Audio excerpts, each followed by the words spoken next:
Leah, what are you doing? Leah, stop that. You know what that does to me. Are calling. Leah. Do not pass me Leah. by. I'm crying.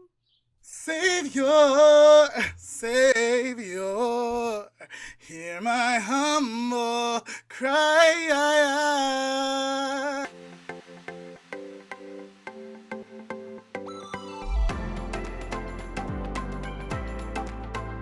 I'm Lamont, and I enjoy going to church most Saturdays. And I'm Leah. I'd rather go to the beach on Saturday. And And you're you're tuning tuning into the the Lamont Lamont and and Leah Leah podcast. podcast. Are you excited, Leah? I am excited for today's episode. Me too. We have a number of people coming on today. So it's going to be my cousin, Kayla Wilson, one of my dearest friend, Christine Chadwick, Pastor Christine Chadwick. Um, and then one of your friends. Yes, one of my friends, Lindsay. And of course, everyone's ats, if they have them, will be linked down below so you can check them out. I think a few of our friends have businesses, so we'll include those too. We're going to talk about growing up Adventist. This will hopefully be a fun conversation. If you don't know much about Adventist, maybe you can learn some things about Adventist. We definitely have opinions. We're not children anymore. We're not going to be quiet. We're not going to be silent. We're going to share fun memories, maybe things that weren't so fun, and just have like an honest conversation. So we have a bunch of different people joining us, as Lamont mentioned, and everyone kind of has like varying opinions on Adventism. So I'm hoping this will be like a more roundabout conversation rather than just a for or against situation. Before we get started, I'm just going to go over the rules with you guys real quick, and then we'll jump into the questions. So this is going to be panel style. Lamont and I will be asking all the questions, and each panelist, very fancy, will have time to answer their questions very briefly, and then they'll have a moment before we move on to the next question to give any, retorts or follow-up things. And yeah, I think that's it. Should we get started? Yeah, let's get started. All right. Hey, everyone. Welcome. We are so glad to have you guys on the Lamont and Leah podcast today. We have Christine Wallington. Christine, your last name's going to change soon, right? It is. I'll be Christine Pitt. So that's great. We have Kayla Wilson, my dearest cousin. Hello. And we have Lindsay. Oh my gosh, is it Valenzuela? Did I say it right? All right, cool. All right, woo, woo. And of course, you have your beautiful co-host here with me, Miss Leah Kalani Naka'a Hiki. So, we are going to talk about growing up Adventist. I hope you guys enjoy. So everyone is aware of the rules, and let's get started.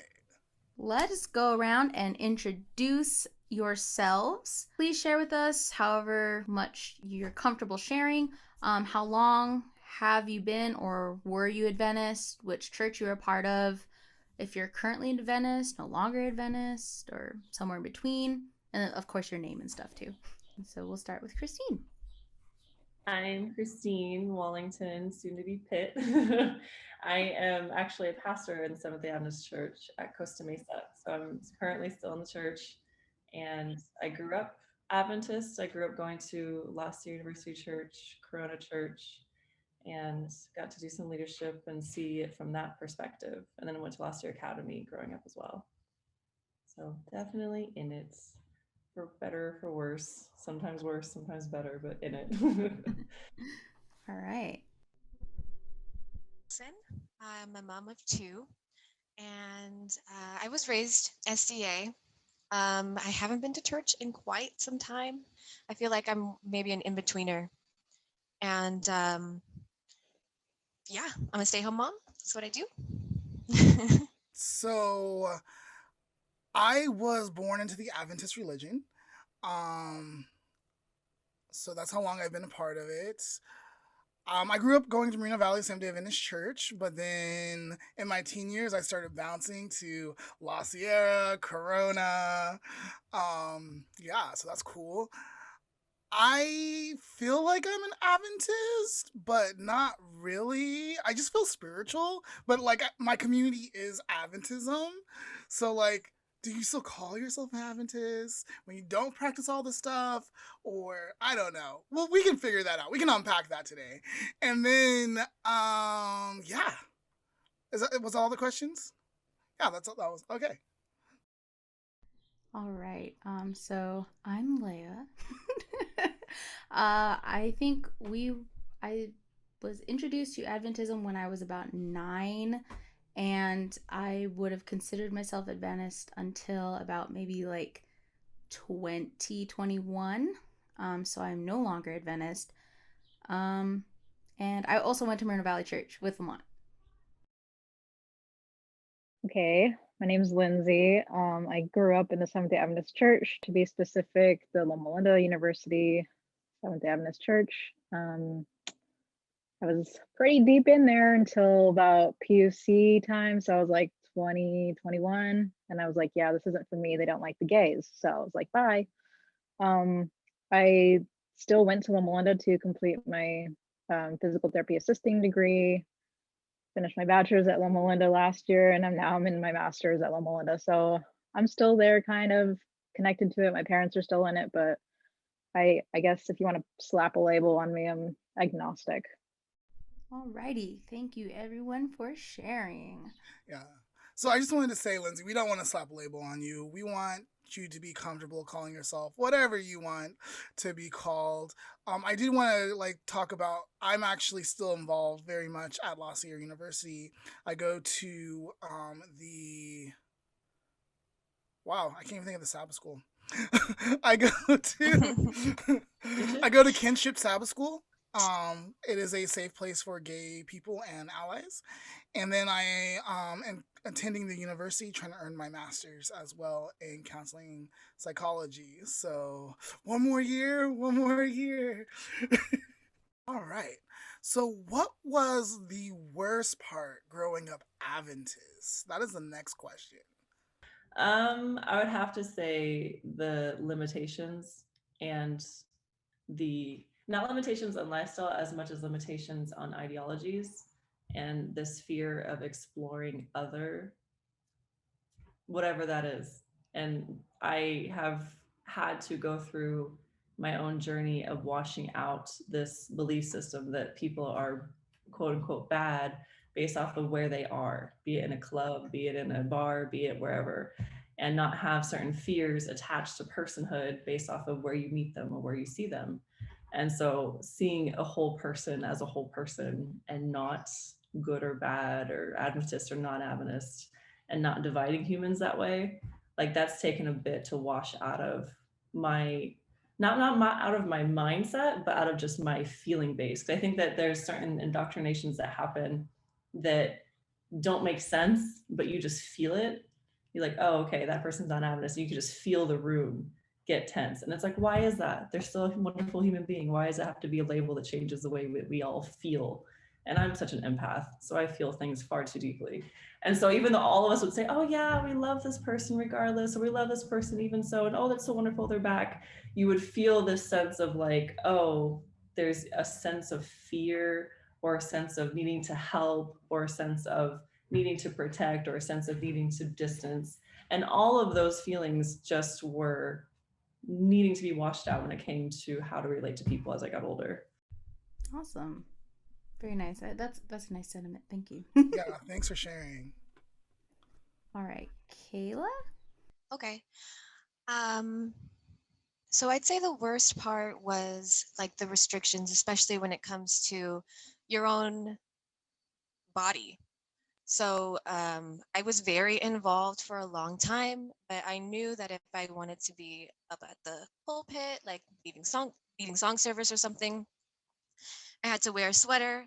I had to make sure I had closed-toed shoes, and it was just I felt like it was ridiculous, and it there were so many extra restrictions on the women, and it was like to protect the men, and I felt like that was so unfair. Um, that and just the okay, I know a lot of people say that people who go to church can be fake sometimes. And, that's not why you go to church. But then at the same time, they say the church isn't the building, it's the people.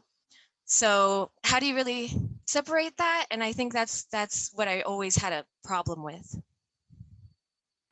Yeah, yeah, I get that. All right, so for me, I guess it's along the same lines, the judgment, the underlying judgments, or the fear of the different or the unknown, or being limited in doing ministry. I remember my grandma saying like, "What you look on, you become changed," and I was like, "Well, what if they're looking upon me and they get changed because of that?" And like, "Well, most likely you'll be the one that's changed, so you shouldn't do that."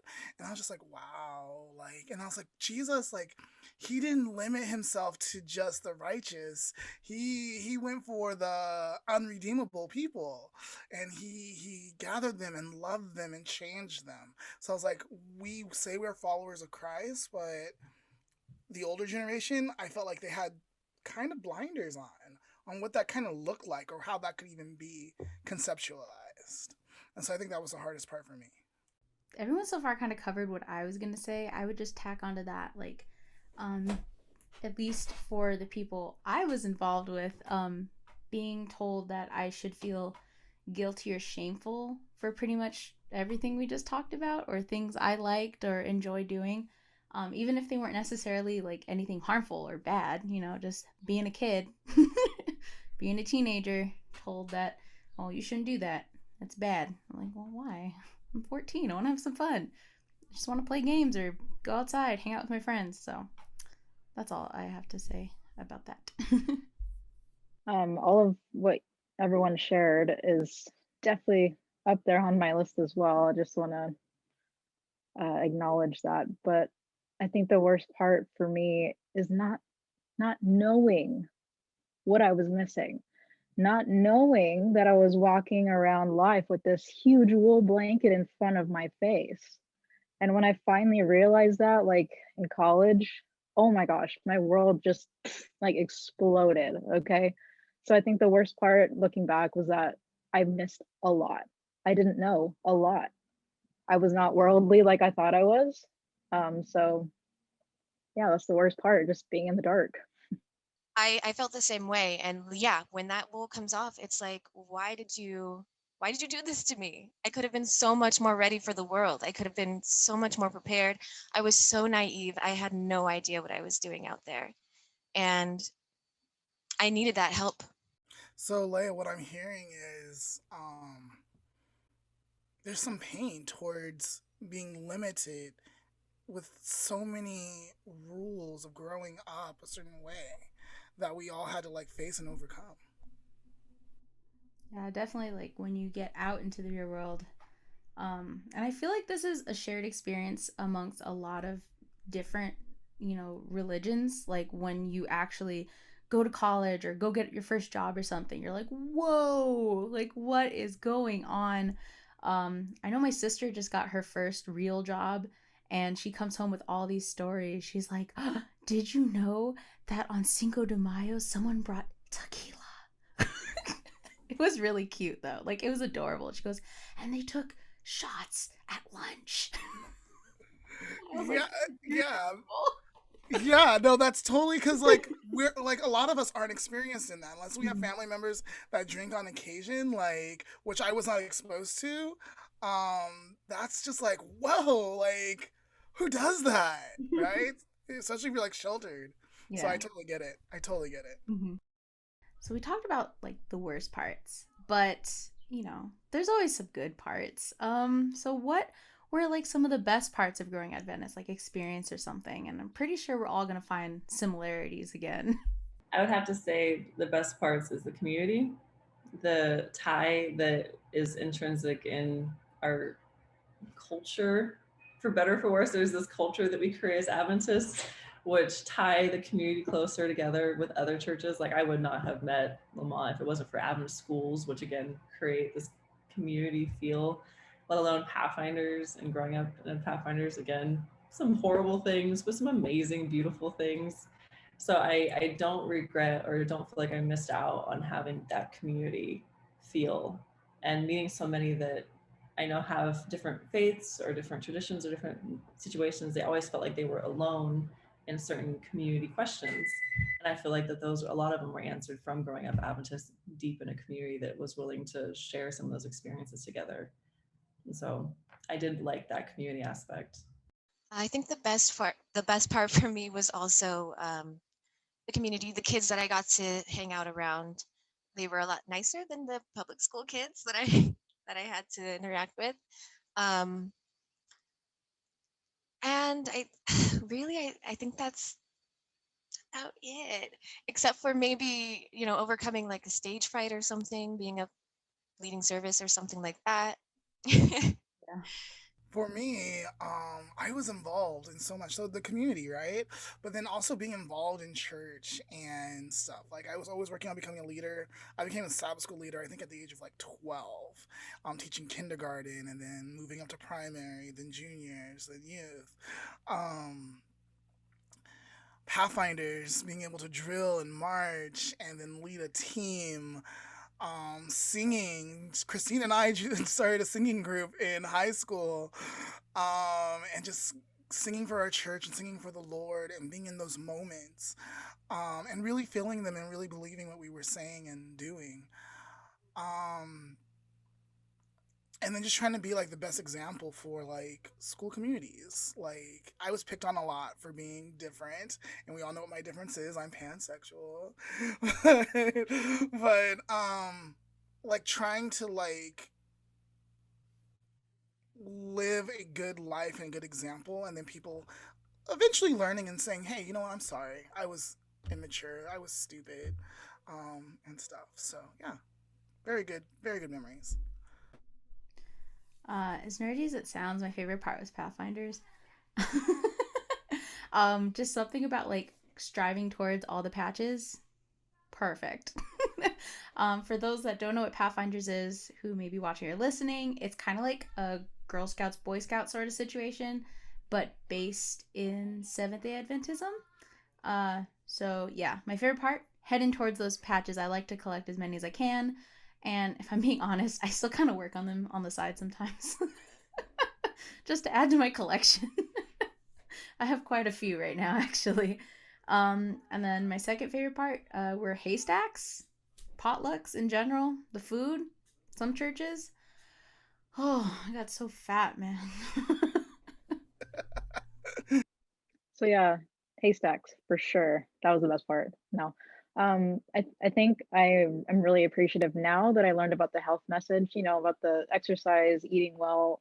I met so many people who don't do that, like had no idea about it and are just now figuring it out, but they're already at the point where their bodies have like taken a huge hit. So I'm actually really happy that I learned that early on and I'm able to apply it in my schooling now and what I'm teaching my patients even on how to eat, how to just exist in life so that you can set yourself up for the best possible, you know, uh, quality of life.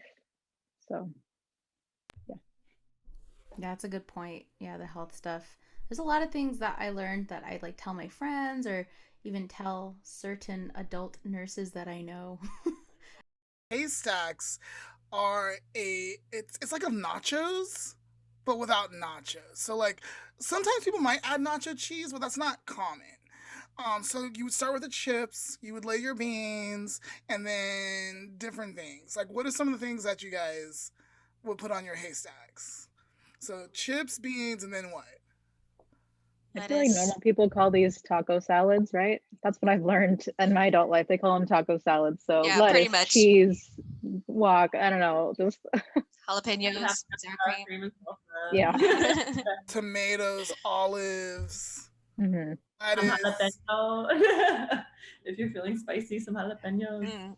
I feel like there was always a fight to the olives or the salsa at the end. For sure. Yeah. It would always run out, and I was like, why didn't you guys just bring more? So we're all speaking on kind of food right now. Can anyone or can we all speak to the food laws that we are familiar with or we know for Adventism? what I know about the food laws. How much do you want to know? Like Christy's like, I can tell you everything. I'm a Well, pastor. it's boring. Okay. I don't know how much. So I grew up eating chicken and turkey and it not really being a thing in life. So I grew up kind of midstream to progressive, I guess you could say, if you want to slap a label. But it was uncommon for me to be like, we have to be vegetarian. It was veganism and vegetarian was like, oh, that's nice. Good job. That's not me. So I grew up with very like meat, chicken and turkey. We didn't do bacon. I remember one time we were at some place I had gotten bacon on accident on something. And my grandma was like, I am 90 years old. I should try this stuff. I've never tried it. And so she took a bite and she's like, I'm not missing out. I don't like it. It wasn't like it was taboo. It was just I didn't have a taste for it. We had triples. So I was like, yeah, same thing. So And you thought that was real bacon, right? the triples, no. Okay. Bacon, I grew up thinking that was real bacon. bacon, I think my son is growing up thinking it's real bacon because we just call it bacon, even though it's triples. Because meat scares me. Cooking meat at home really just scares me because we didn't cook at home meat. We just would eat it. Yeah. Frozen food, hungry men dish. But Yeah. no, bacon bits are not really bacon. Sorry. So yeah, the food laws, I think that they're healthy eating. I did not know was a treasured like ethic and way of seeing life. Like what you guys were saying is that there's this health message that we've just had ingrained in us. And so as we become adults, we're like, oh really? Like, oh, you're supposed to balance your food intake. Oh, you can't just eat chips all day. Things like this. So I was just like, yeah, isn't that normal knowledge? Isn't that just known? So food, I wouldn't say that we were the healthiest growing up, but I can say, and this is one story, I'll shut up. But when I came to Costa Mesa, where I'm at now, it was a bit of a culture shock to come to potluck and have this huge chicken in the middle of the table and to have Subway sandwich fixings that someone had picked up that morning just spread out with everything from turkey to pepperoni to all of it. And I just was like, no one's exploding. Okay. And then go to the next Sabbath and have the Japanese potluck and they had shrimp and every kind of seafood. And I'm just like, no one's mad. Okay, I like this church. So I am spoiled in my growing up where I haven't felt like I was restricted in my eating. If I chose to eat whatever I wanted to eat, it wouldn't blow anybody up. So yeah. Wow, that's a treasure. Yeah, that's different from what I've heard everywhere else. So for us, we were raised vegetarian, and except we would eat fish, so I guess it was technically pescatarian. Um, and we were told that if you were eating pork, you weren't really a SDA. Yeah. Pork is the evil meat. But then I kind of started to realize, okay, but it's not actually a sin to eat it, right? And kind of evolved from there. And I definitely eat bacon now, and I enjoy it.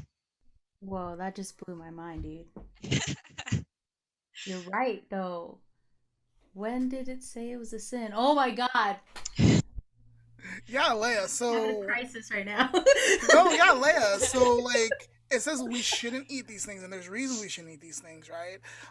Because it can affect us, in our health. At the same time, moderation. But it's not a sin, and you're not going to hell because you choose to eat bacon or shrimp or whatever. For me myself, I still am very like I still follow the the guidelines of what to eat and what not to eat. So you won't catch me eating shrimp.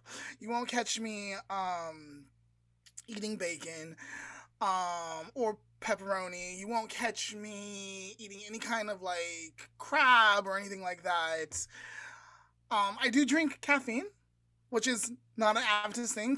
Adventists are not supposed to drink caffeine. But hey, you know what? I'll go to Starbucks and get a green tea, or I will get a frappuccino or whatever. Like, hey, I'll drink a Pepsi if I feel like it.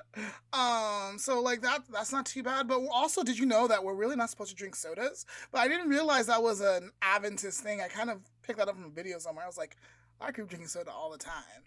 So I don't know where that came from. Pine Springs Ranch. Oh, that's right. Probably. There is no soda at Pine Springs Ranch. You're right. Yo, you guys just blew my mind. I'm gonna have to rethink everything later. I was vegetarian for a few years. Mostly, like, it wasn't even because of church. Like, our church was, it like started out pretty like, yeah, you have to be vegetarian, only vegetarian. But I became a vegetarian because I wanted to be like my two friends that were super healthy and fit and played soccer, and I was like, okay, they're vegetarian, I'm not. This has got to be the key. It wasn't. I only stopped being vegetarian. I enjoy eating like that still. But I stopped because of where I live. It is not affordable to be a healthy vegetarian. You can be like a junk food vegetarian, easy peasy. But yeah. So I think that was the biggest reason why. And then also I've been getting really into my culture lately, and my culture is really based on a lot of fish and different like meats and stuff. So I'm dabbling, but those Adventist rules are still in the back of my head. But y'all just blew my mind, so I'm gonna have to go do some soul searching after this. Um, but for those who are not Adventist, I think everyone kind of like covered some of them. But where is it in the Bible? Leviticus 11, right? There are a bunch of food rules, and the Seventh Day Adventists believe in those food rules. So if you want to check those out, I will link that chapter of the La Biblia in the description so you can check it out. Okay, I think my situation was similar to Christine. I didn't grow up vegetarian, but we did the chicken, turkey, fish.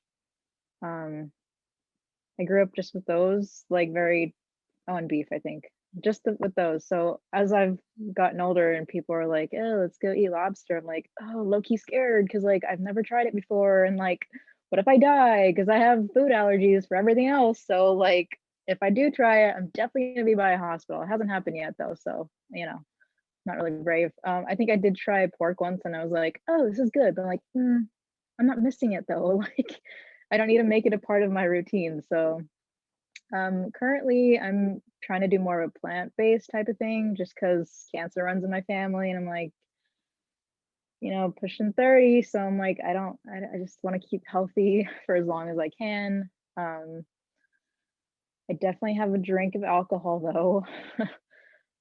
Sometimes. That was definitely a no-no growing up.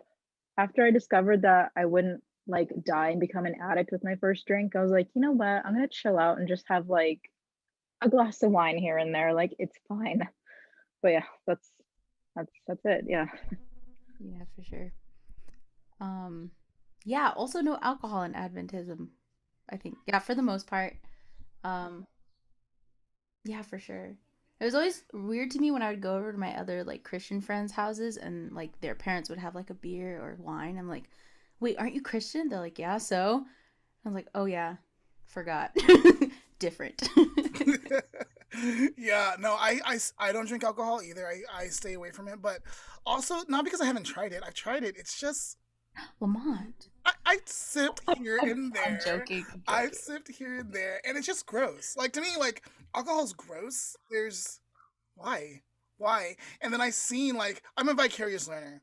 I don't want to be the person that's like, F this grossness, I'm gonna have fun. Woo! And then I'm over a toilet barfing my guts up. Like, why did I do this? I'm never gonna do this again. And then I'm at it the next night.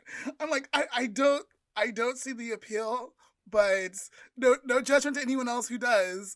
I'm just like, yeah, I'm good. That's not the life for me. Can't I like relate. being a double D, the designated driver, and just kind of watch everyone else. So I can remember the stories. Clean up the mess. I've also tried a sip and it was disgusting and I couldn't. And then I also had laughing gas when I got my wisdom teeth pulled and I blacked out. And they gave me a child dose. So I was like, I don't think I would survive a full cup. I think I would throw up after a few sips. But yeah. I really feel that like Adventism is not very well known, but if you mention it to, a common stranger that you're having a conversation with, they seem to like know like one or two different things. So what do you guys find is the most common thing that people think about Adventism, whether it's true or not? I think that most know about Loma Linda. And so the health message, that's what I've heard is a good portion. Like, oh yeah, Loma Linda. And so they'll say like, oh yeah, you guys don't eat meat, right? Things like that. So those are usually the first two is either Loma Linda, or, oh yeah, you guys don't eat meat. Everything else is pretty much like the rest of it is like, oh, are you Mormon? Is that Latter-day Saints? Is that so most of it is just whatever Loma Linda puts out there. Then us vegetarians, so when we're not vegetarian and Adventist, they get really confused. But yeah. I've had someone ask me if it was a cult before, just because we seem so tight knit and just to ourselves. And another person, I went to a friend's house once, and they found out I was SDA, and they were like, "Oh, my grandparents are SDA. I thought only old people did that." I was like, "No, they don't. Not just old people." But I think people, they really don't know a lot about it, so it just seems weird to them. Yeah. I think actually Seventh Day Adventism was considered a cult at one point. I forget what year it was officially considered a belief system, or what is it, denomination of Christianity. But I think I studied that in high school because I thought it was fascinating. I was like, oh, we're a cult, are we? Yeah, so the cult thing is most common. Like, are you guys a cult? The other thing is like, don't you guys worship on a different day? Like, yeah, we do. We worship on Saturday. And then the other thing is like the meat. Like, you guys don't eat meat, right? Like, yeah, no. Some of us do, but a lot of us don't, and it's complicated. It's complicated. It's complicated. I feel like I always get the question, so are you Jewish? Like all the time. So you guys are Jewish. I'm like, nope, not Jewish. Like, yeah, but you go on Saturday, you don't eat pork, so you're Jewish. I'm like, nope, sorry. I tell them we're cousins to the We're Jews. cousins. That's a good one. Like, yeah, like no, we're similar. Like we're Christians, but like we do a lot of things Jews do. So like they can be our homies or our cousins. I can get I feel like now that I've met a lot of people outside of the SDA community, most people have no clue what I'm talking about. They say seventh what? Adventism? Oh. The ones that do know about it know about Loma Linda. It's pretty much it because they receive healthcare there, or they have someone that goes to school there. But pretty much no one knows what it's about, which reminds me that it's such a small circle of Adventism. We did talk about going to Adventist schools. Not all of us, I think, went to Adventist schools, but let's go ahead and share our experiences. If you did, and if so, explain what Adventist school is like. Maybe how it might be different from public school if you did both, maybe. Yes, I went to Last Year Academy from K through fourth, and fifth and sixth I was in Colette Public School, and then seventh, eighth I was back at Last Year Academy, and I did 3 months at Last Year High. I loved it. Oh, I loved it. That was such a great transition need for me. And then I went back to Last Year Academy for the rest of my high school. So I tell people when it comes to an experience that I've had with Seventh Day Adventist schooling, it's a very small community. So you get, especially when you grow up in it, you get those limitations that can come with a small community as you become closer to adulthood. Because especially in your junior high age, high school age, you start to create who you are in a more solidified way, and everyone knows you. So they're like, oh yeah, I remember this thing that you did back in kindergarten, and to some extent still hold it against you. So there is this sense of you cannot step out and be who you are and introduce yourself to somebody because they assume that they know you already. And so I suffered in my in 7th and 8th grade with that mentality around me, where people just assumed they knew who I was. And when I was trying to figure out my identity and who I was, my mom luckily was aware enough to say, okay, she's going through a certain amount of depression and a certain amount of anxiety. I need to get her to a different space. So she took me out and put me at La Sierra High for 3 months. I got to go there, and it was short only because the school themselves were like, you're out of the district, even though we live right next door, and the way the lines cut. So they got so mad, people came knocking on our door. It was a whole thing. So she was just fed up with the system for public school, and she was like, just go put you back in a private school, they can't tell me what to do. So for those 3 months though, I got to see that the world is a bigger place. And it was amazing to have like 1,000+ people around you at school instead of like, 200-300.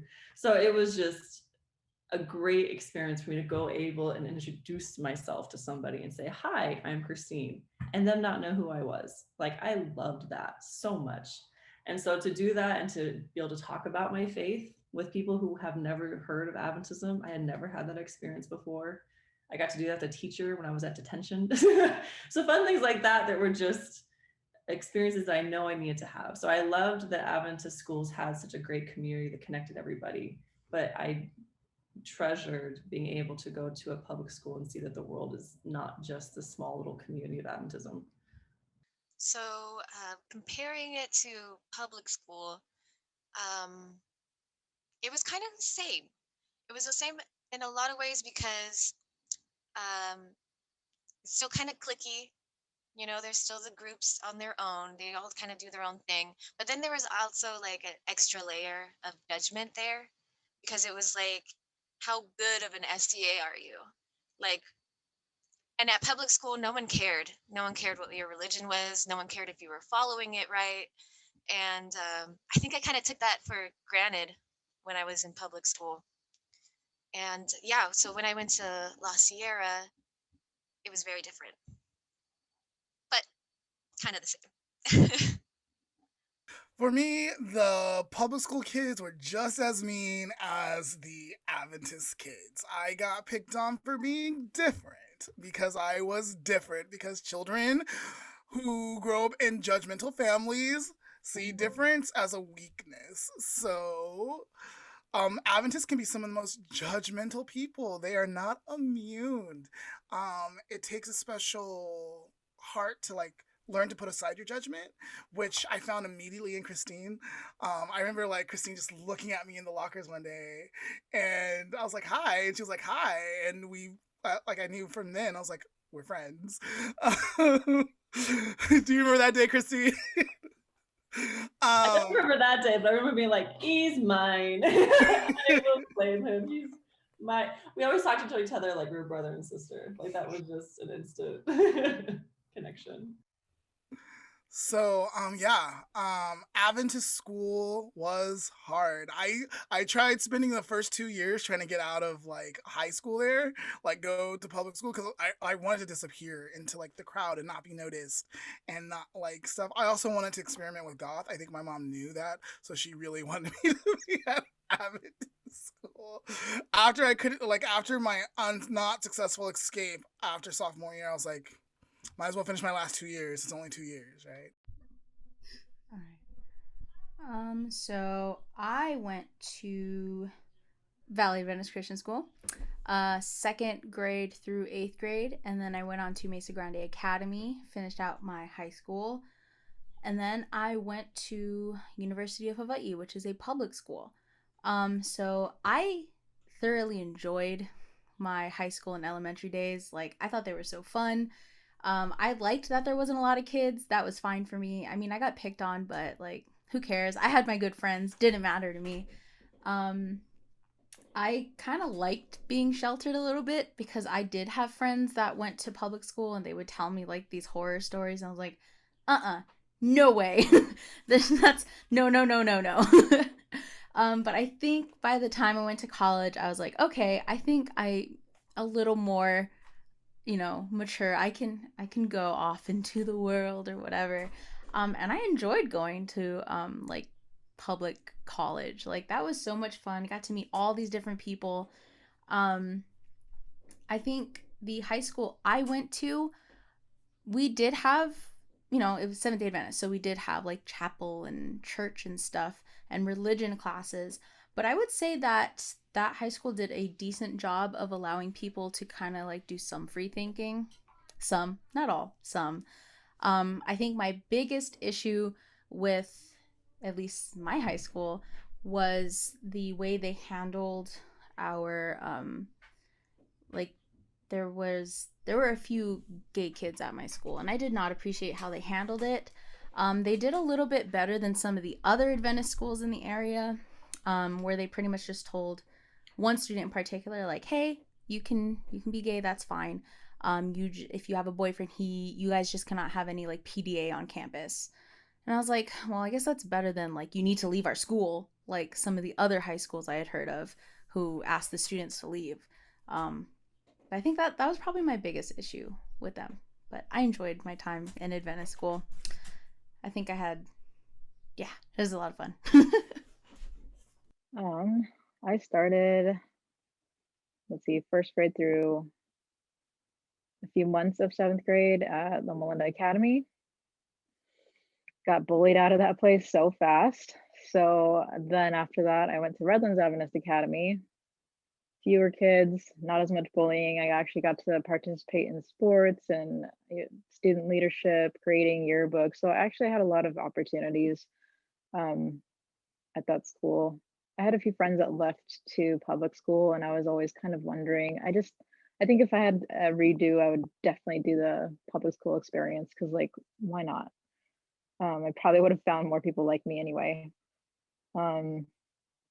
Yeah, and then I kept going through college, like PUC, Loma Linda. So I've never experienced a public school, and I'm just now I'm thinking consciously that I've never had a class period without prayer in the beginning. Like that's a big thing.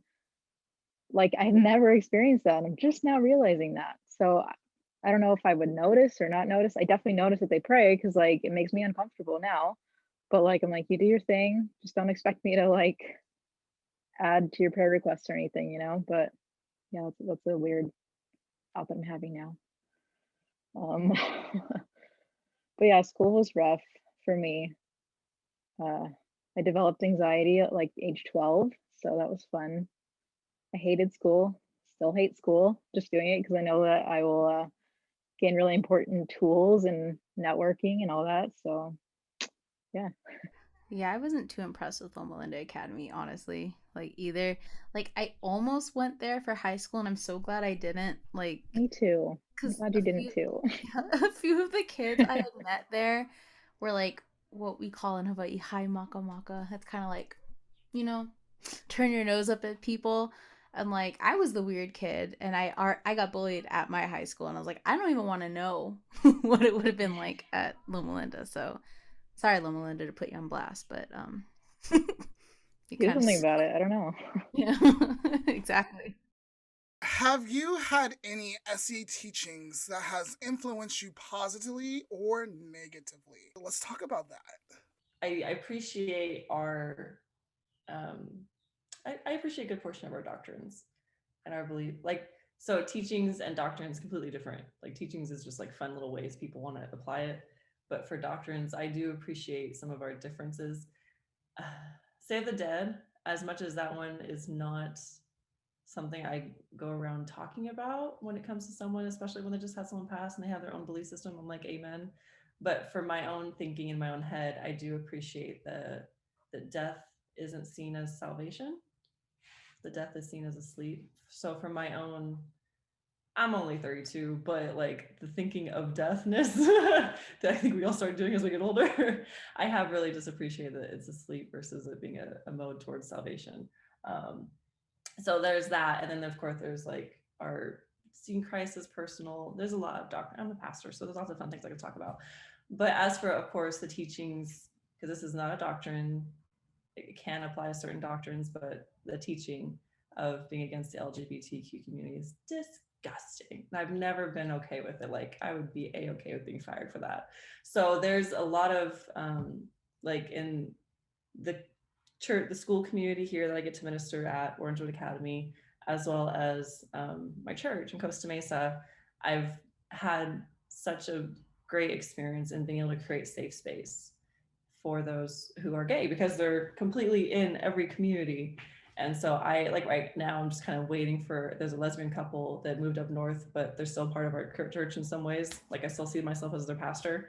And so I'm waiting for when they want to get married. If they ask me, I'm like, I'm okay, let's do this. This will be my firing ticket if I get fired. So like, there's certain doctrines and certain things of the church that I speak against because they're toxic ways that we have interpreted the text. And there's certain doctrines that I can never, like belief systems that people have in our church, that I can never get behind. But I am still in our community in the way that I am, because I want to create spaces where I realize that I teach people there's nothing in the Bible that says we are allowed to hate, period, let alone hate a specific group of people, period, let alone treat and ignore and neglect and keep these people out who are loving, amazing human beings. So I have a lot of friends who are part of the LGBTQ community. I'm waiting for my flag and my little necklace to come in the mail. We're trying to find ways that we can celebrate this month. So I'm excited to create and be more overt about some of the ways to reinterpret our toxic doctrines and belief systems on this. And there's enough of us and the colleagues I've talked to and other people I've been with, where we're trying to find ways to help every generation have healthier conversation about this. So that's the one I hate in our church, let alone, of course, women in ministry and regional conferences. Like, these kinds of things we battle against. But yes. Yeah, I feel like Christine just preached, like, in the last minute. Kayla, go ahead. I tried so hard not to, y'all. No, it was so good. It was so good. I was like, episode over. Time.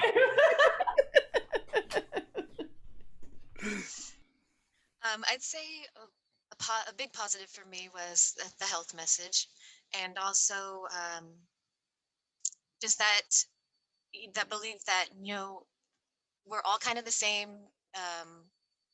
You don't have to hate someone because they're not SDA. Even though I didn't really see that in practice as much, I somehow retained that, and that's been a good thing for me, because it's been easier to just accept people and love people. And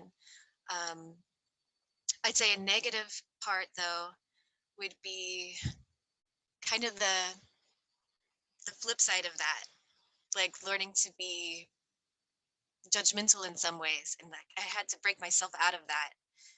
And I feel like that's not something a church should teach you. And then I had to undo it, and I think that hurts. That hurts. It also hurt that it felt like they were so against women. It was like I have to do so much extra to get my ticket into heaven. And it was hard. It was really hard. I was very involved in the church. I taught Sabbath school. I led song service. I, organized events and things. And the whole time I was doing it, it was just for the wrong reasons. It was because I thought I have to do this so that I can get to heaven. And sometimes I would have that deep feeling, that deep religious feeling, of awe. And then sometimes I would step back and say, was I just caught up in the moment? Because I don't feel like I'm doing this for the right reason anyway. And I just felt so fake, and I couldn't tell anyone. Kayla, thank you for being so raw, open, and vulnerable right now. That was just beautiful. Same.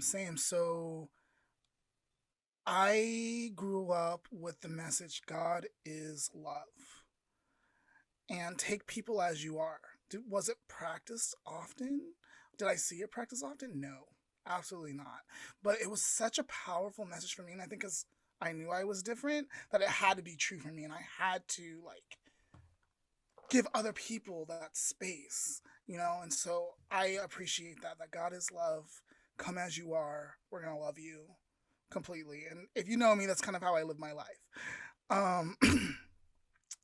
The hardest part was how they treated women Not even that they hated LGBT people. Like I guess I grew up like with a thick skin. Like okay, I'm hated, so what? But it was how they treated women and my thoughts on equality always. I think when our church decided they were not going to ordain women, I'm not sure if I called Christine or messaged Christine, but I was angry and I was crying and I was ready to walk away. And Christine was like, hey, I get it. You're allowed to have these feelings. It hurts. However, don't walk away. If you can, don't walk away. People, we still need you. We need people like you to have these conversations and to tell people like this is not okay. And stuff. So am I still Adventist? Well, we're gonna answer that question in a little bit, but I almost totally walked away. I was like, I'm done. Like, how could they? Like, they're supposed to be like the world leaders, and they're stuck. You know, like, so yeah, that was the worst part for me. Is how we've been treating women in our religion. And then like, how are you not gonna one last thing. How are you not gonna ordain women when God himself ordained Ellen G. White? So we believe because she had visions. Like, come on, SDA church. Okay, I'm done. Lamont. For me, positives, I think we covered most of them. Health message, community, my high school experience is pretty decent. I picked up a lot of life skills from Pathfinders doing all those honors. And I feel that, at least in our church, the girls were expected to grow up really fast. So I think that kind of prepared me for having to take on responsibility as I got older. The negatives, though, far outweigh the positives, in my opinion. A lot of guilt and shame over a lot of things, like I mentioned before, just existing, especially towards women, like everyone has mentioned so far.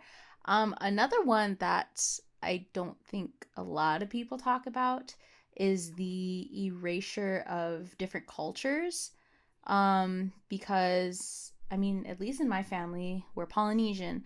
There are different like rules and expectations for a Polynesian family, and those were thrown out the door as soon as, we started being Seventh Day Adventist, which really bothered me growing up because I was like, well, why would we do that? That's not Hawaiian. Like, why would it? And it got worse as I got older. My mom would even get rid of some of the things we had around the house, like decor and stuff from our culture, or even just from like Hawaiian, not Hawaiian culture, but like Hawaiian island culture, which is very different. But a lot of like Japanese, Korean, Portuguese influence. And yeah, I've seen those things like being taken down around the house over the last few years. And I would ask my mom why, and she goes, oh, well, we can't have that because of this doctrine or that doctrine, supposedly. And I was like, where are you getting this from? So it did make me feel pretty insecure about my heritage and stuff. So yeah, I think that was probably one of the bigger ones for me anyway. Okay. Seems like the themes to start with the good things. So other than the health message, I really appreciated the mission service / mission learning, service learning.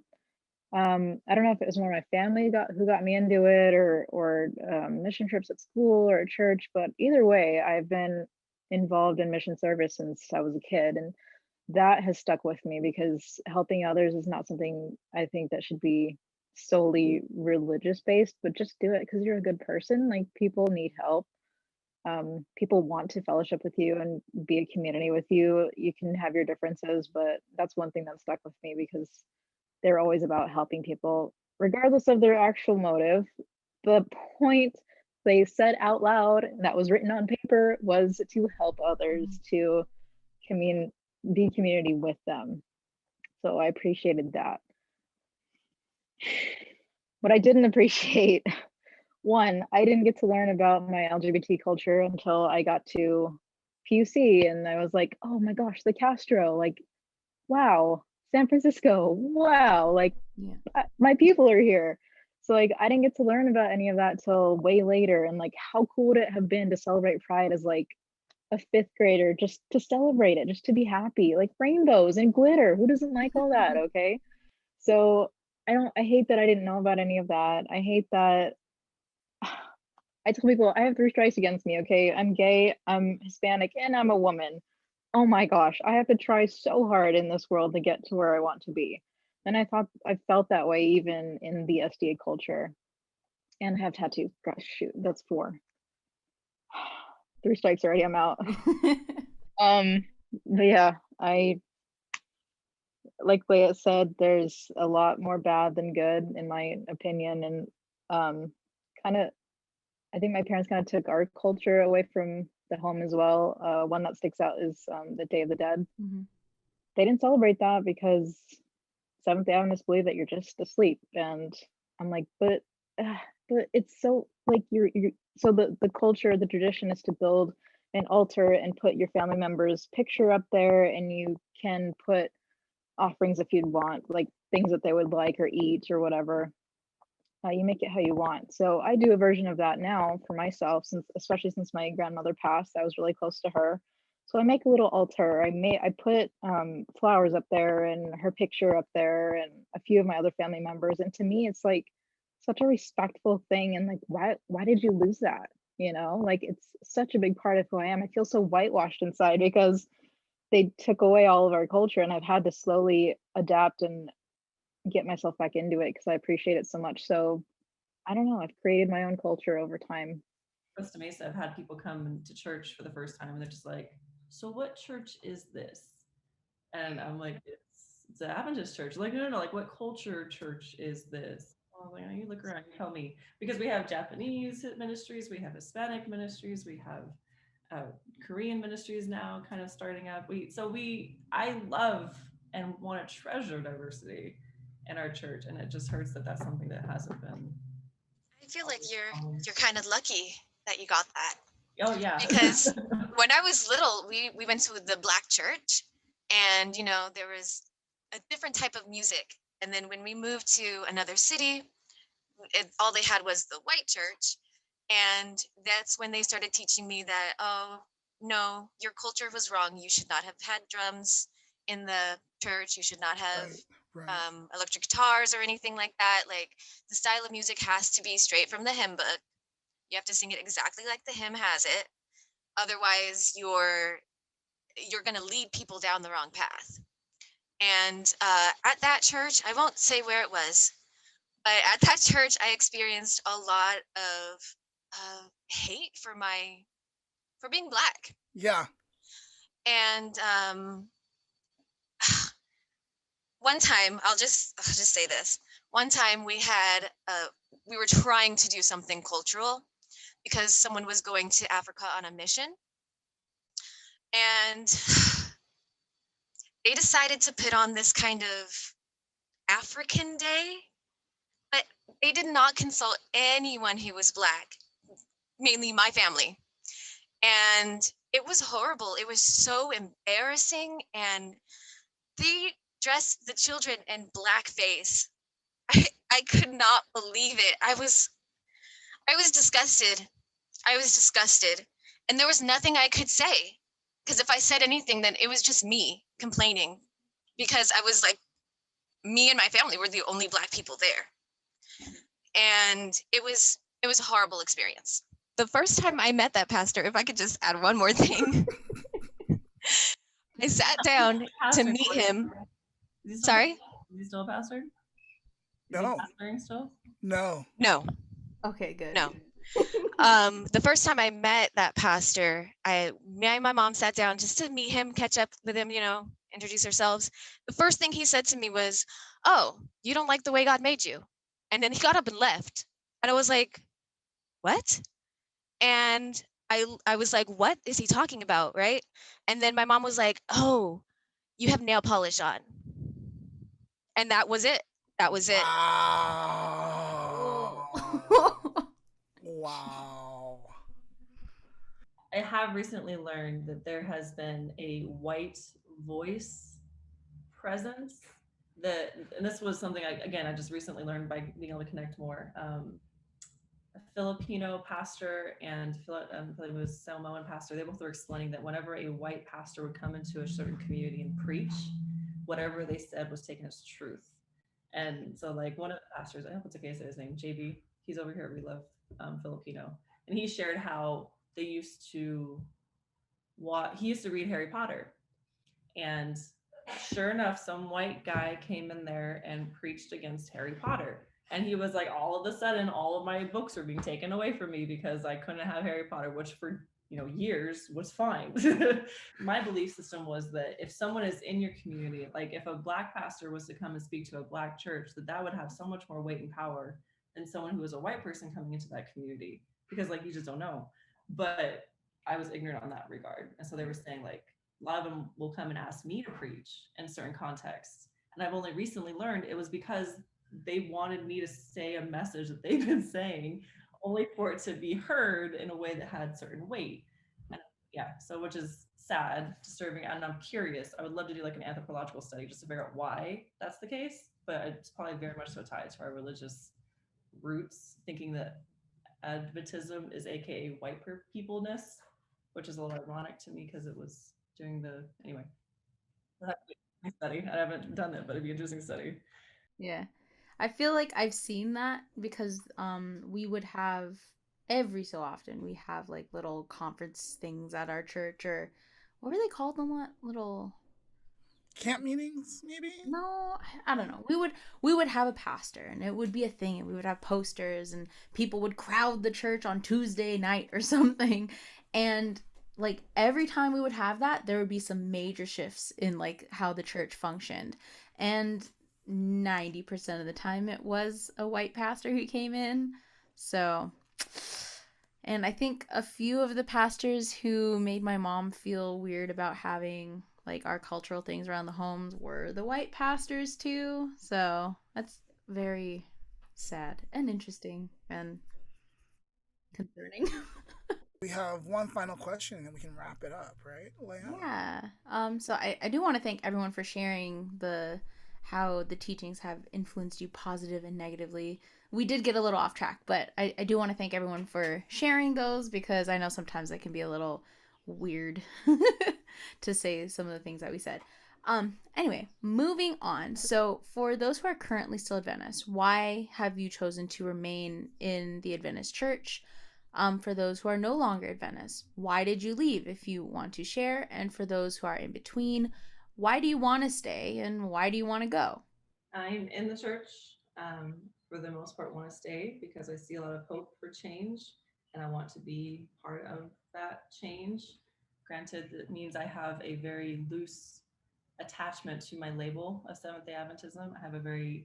I believe that we're not supposed to have a tight grip on our labels, especially when it comes to religion, because our spirituality and our focus on Christ needs to be first and our religion comes second. So I'm in the church. I stay in the church because I see a lot of hope and I see that community need. And I have not found there's some spots in our communities where people of such diverse backgrounds and purposes come together. But in all honesty, church community is where we see the most of this diversity and differences of opinion and differences of politics or sexuality or religious understanding come together. And if in that space where people are coming together for God, I can create spaces of us learning how to be better humans, then that's my goal and that's my purpose. So for me, I have not been back to church in a long time. Um, and I'd say it's because of people. Because of people. I can worship God on my own with my family, and that's my community, that's my church. But if the church at large is the people, then I don't know if it's for me. I don't think it's for me. And would I want to stay? I'm kind of in between. I would want to stay, and I'm trying to figure out why. And I'm like, is it just all my years of conditioning? Or is it actually something that is important to me? Um, I'm still trying to figure it out.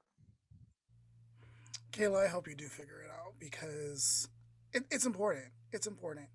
I feel like I'm in between.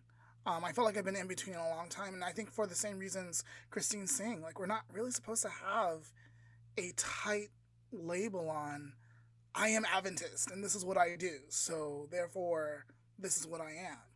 It should be about our spirituality. It should be about our relationship with Christ first and foremost, and all that secondary labelness second. So I love worshiping on Saturday. There's something that just feels right about Saturday. Maybe it is the conditioning. And but I'm okay with that. Like right now in my life, I'm okay with that. If it is the conditioning. Um, because I really feel like it doesn't matter what day you worship as long as you worship. And that's my truth, right? As long as you have that time with God, as long as you put in that effort to have that relationship. Whether it be Sunday or Saturday for you, for me it's Saturday.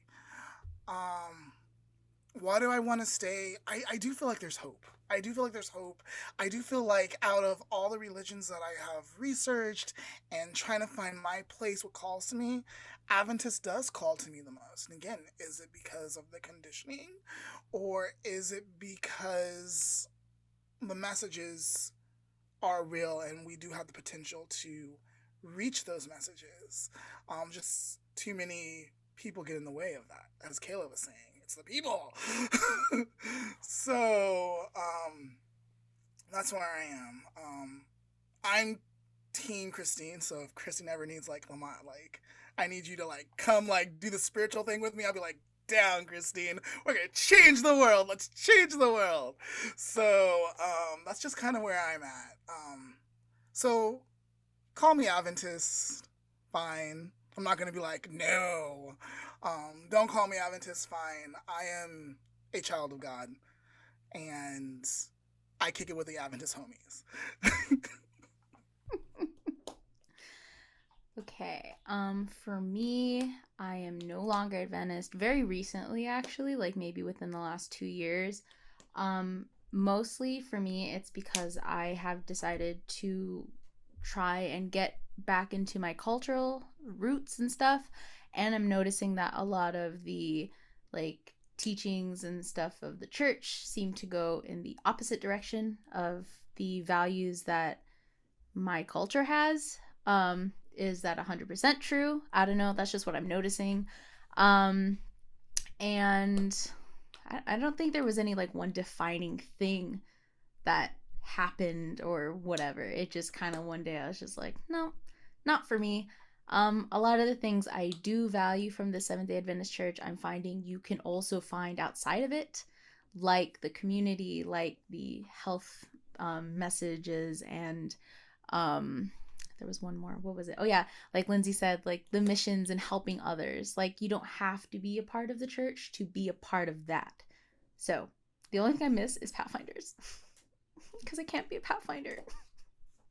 But I'm still doing the honors on the side. So I miss Pathfinder so much. So much. I'm not in the church. Don't plan to go back to the church. For all the reasons I've stated in the last hour or two.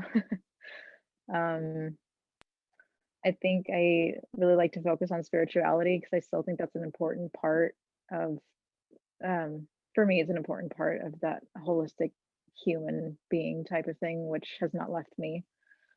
I don't know. I kind of want to be a liaison between people who've been in my similar situation and feel trapped as a, a young gay person or a young, I don't know, whatever it is, if they feel trapped. I hope to kind of be a role model to them, and I guess you can do what you want in this life and make it meaningful to you. So that's what I choose to focus on rather than church and religion and all that.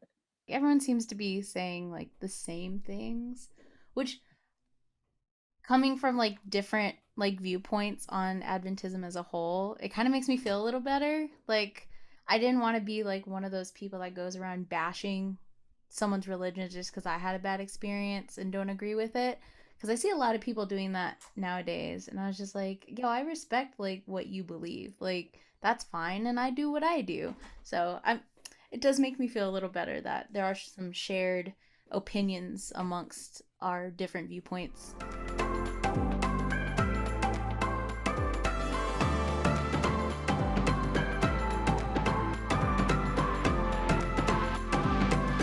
Thank you everyone for coming on today, for talking about this. My favorite moments were like the real honest and vulnerable moments. There was a moment where Christine was just like preaching without even meaning to preach. There was a moment that Kayla just opened up and it was so beautiful. Thank you guys for talking to us about growing up Adventist. Again, guys, growing up is hard and nothing is 100% easy, but there are good things, there are bad things, and those things help us grow and flourish. As we get to close up, same order, tell us where we can connect with you. If someone wants to connect with you, the best way to reach you. Um,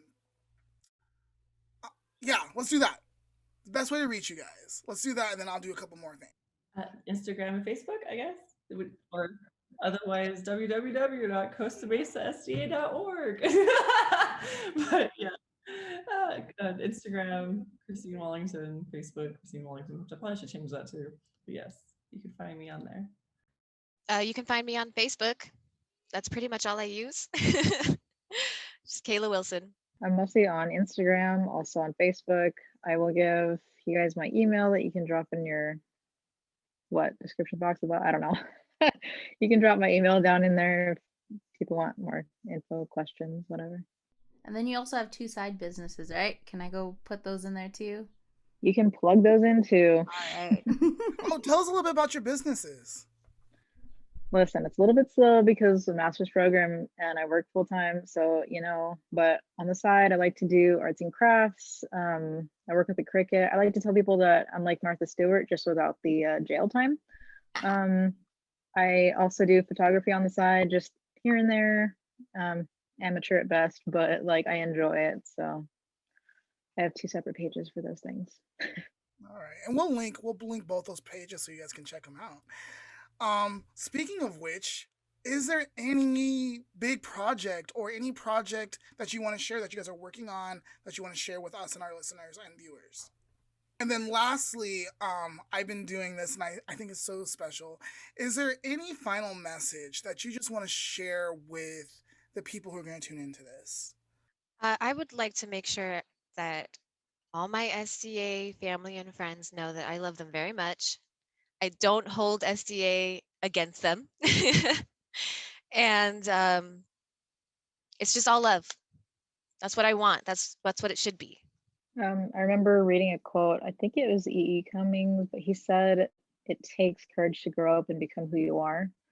And I found that to be very true. I think I read that quote maybe in high school, and it's resonated with me and sat with me. And you know what? It takes a lot of work, a lot of courage, a lot of unlearning things or relearning things that you've, grown up with. But it takes courage to just develop yourself as a human being. And so I encourage people to do that and to lean into it and not be afraid to do that. Amen. Amen. My message would be to be kind to yourself. Yes. Today's life lesson is joy and the cycles of joy. The joy we feel has little to do with the circumstances of our lives and everything to do with our inner focus. Joy, like many emotions, comes in waves. Don't be discouraged if you lose sight of it, for it will find you again. And that is today's life lesson.